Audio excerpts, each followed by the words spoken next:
Hey everyone, welcome back to the backyard. We're here again a week and 1 day later. Yeah. And still with a baby in the belly. There's still a baby in there. Yeah, it's cooking. That's it? You're done? Why do you do this? I'm not done, I'm thinking. People don't like long pauses for no reason. What? I know. Why'd you tell me this before? I was trying to add effect. Oh my gosh. I wasn't. I had nothing to say. But I thought today we'd talk about the last week and how it's been for us, and I guess more, well, for both of us, but a lot on your side because it's been kind of stressful, I feel like, for you.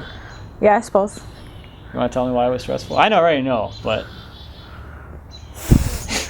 Well, probably because the baby's still cooking in my belly. Yeah?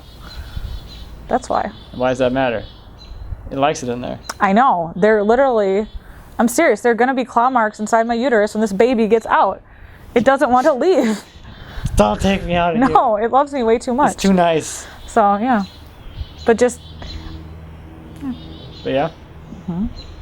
But how's it been, though? I mean, it's been a little hard, hasn't it?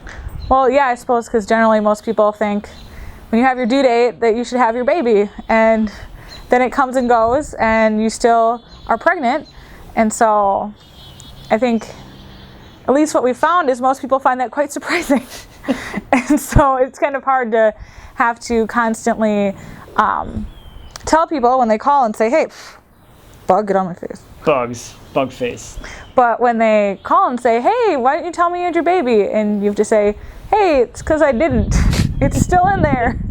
And while it's perfectly normal for a baby to go 41 weeks, actually 42 weeks, I just don't think it's as common as people realize. And so I think that adds to probably the disappointment, I guess, of being like, okay, we were prepared for July 12th to come, and you kind of knew that, you know, babies aren't always 100% on time. So you'd think at least by July 17th, though, we're going to have a baby. And then July 17th came and gone. And it was like, okay, this weekend we'll have a baby. And now it's Monday. And I still have a baby in my belly. But we went to the doctor today and did a stress test, and so there's nothing wrong with the baby. It just is super comfortable in there, and I can't think of any other reason besides possibly our Midwestern hospitality that it just doesn't want to leave. It's really comfortable in my belly. So the amniotic fluid is fine. The heartbeat is fine. They did a little stress test, and it passed. But unfortunately, that doesn't make labor then happen. Yeah. So now we're just kind of playing the world's longest waiting game. It feels like, at least. So. What about induction techniques? Or trying some of those? Yeah, so the last week we've tried like almost every single induction technique there is. Not necessarily because I think they work, but I'm a big believer in the placebo effect. And so I feel like if you think it might work, then that might just be enough for your body to say, yeah, let's do it. Unfortunately, not yet. Pretty much have ran 2 miles almost every day, walked every single day.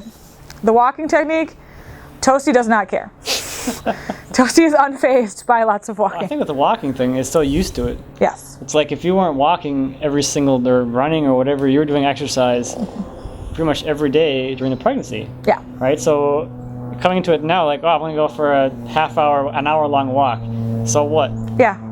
I've been doing that all along, so that's not really no change. Pushing things along at all. Right, because I've ran at least probably 3 times a week for the entire pregnancy. And so, yeah, running doesn't mind it. I think it's used to the movement. It just takes a nap during that time. So it's not really phased. You going for Thai on Friday? Yeah. Spicy food, but I really like spicy food in general. So I think the whole reason behind eating spicy food is they think it's going to make your stomach upset. But I love spicy food, so my stomach wasn't like upset. It was like, this is delicious. Let's keep eating this. So that didn't do much. Yeah, I've also been trying the same way that we got it in there. Yeah. Get it out. He's better getting the baby in there than getting the baby out of there. Let's just put it that way. That way has proven ineffective in the getting the baby out techniques. So that doesn't work either, at least not for us yet.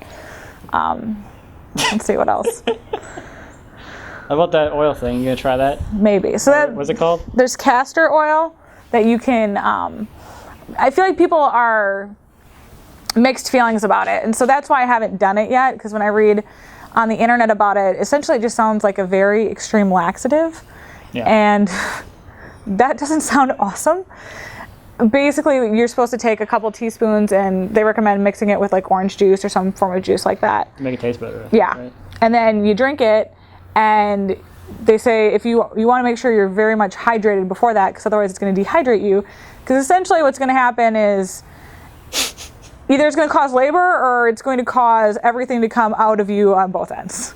So, as lovely as that sounds, the thing that people are concerned about is that, let's just say that it works quite effectively. You're vomiting, you're going to the bathroom, you're super dehydrated, and then you go into labor. And feeling like that is probably not the best position to be in, to then go through essentially a marathon of spending the next 18 plus hours getting a baby out. So that's why I haven't tried it yet. I'm thinking about it now, though. mostly the motivation behind trying all these induction techniques, outside of the fact that it would be really nice to meet our little baby, is that at the birth center, if I go to 42 weeks, they won't let me give birth there. I'll have to go to a hospital. So that means I have T-minus 5 days to get this baby out. Otherwise, I can't give birth at the birth center. The midwives will still come with me across the street, so it's not like I'm by myself, but it certainly would be a different experience. And at this point, I don't want to think about it too much, just because placebo effect. If I think it's going to come out, then maybe it'll come out in the next 5 days. But unfortunately, we're getting, every day is one day less that we have to get this baby out and be able to give birth the way that we'd planned. And well, doesn't always go to plan. Yeah. But that's fine. I think the hospital wouldn't be terrible either, because the midwives are there too, so they're kind of there with you, and it's pretty much, I think the overall like attitude and experience is going to be pretty much similar. Maybe not quite the experience, because the experience at the birth center is a lot more freeing. I don't know what to call that, but you can do whatever you want, kind of thing. Yeah, I think that you just will have less problems like pushing boundaries, I guess. At the hospital, I'm not sure what to expect, that whether or not the midwives are going to have to fight for you to be able to walk around freely, versus at the birth center, that's not even a question. Hey, you can come bake a cake with me? Right, we were going to bake a cake while we push this baby out. We thought it would be kind of something to keep my mind off of the labor pains, because they have a full kitchen at the birth center. I don't think they're going to let me do that at the hospital. I don't think they even have a kitchen where they're going to be like, yeah, come on in. Why don't you bake your birthday cake for your baby while you're in labor? I think they'll be like, no. That sounds crazy. What is wrong with you? But the babe, only birthday it ever gets. Right? I think it's one birthday. I know. So, trying not to think too far in advance, but unfortunately, 5 days is not that far in advance. So, and for me, I think the waiting game is extra hard, I suppose, because in my profession, I live my life by 5-minute increments. So I think that makes it a lot harder for me to wait.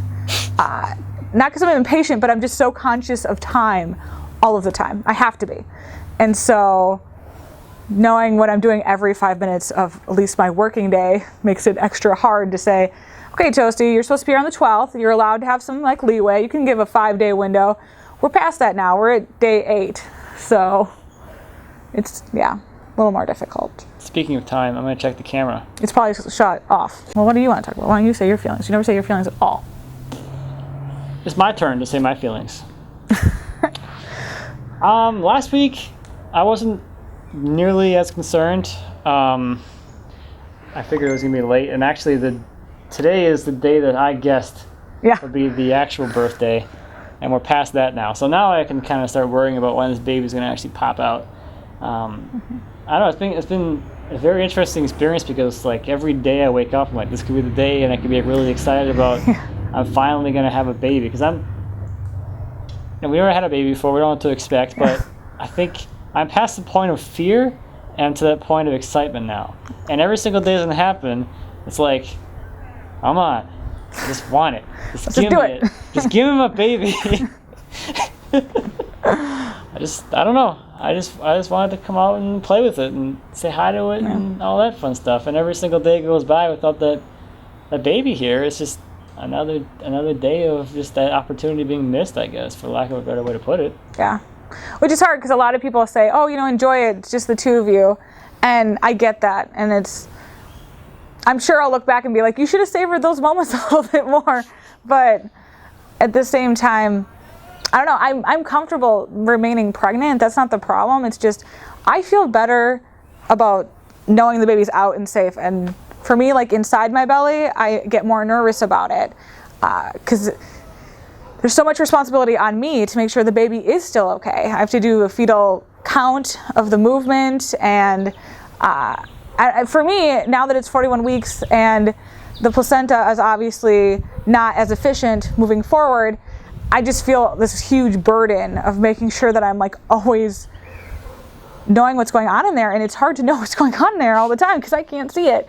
So I feel like whether it's true or not, I personally just would feel better if it was out because I could see it and go, yep, it's breathing, it looks good, it's good color, it's moving. Can't do that in here, It's so hairy. Yeah, exactly. So right now I just feel like every day I have this huge, like I've been holding my breath every single day since the 12th. And I feel like I'm not able to exhale until I see it and go, it's breathing, it's good. We did it. Like, it's fine. So. Yeah. Hopefully soon. Hopefully.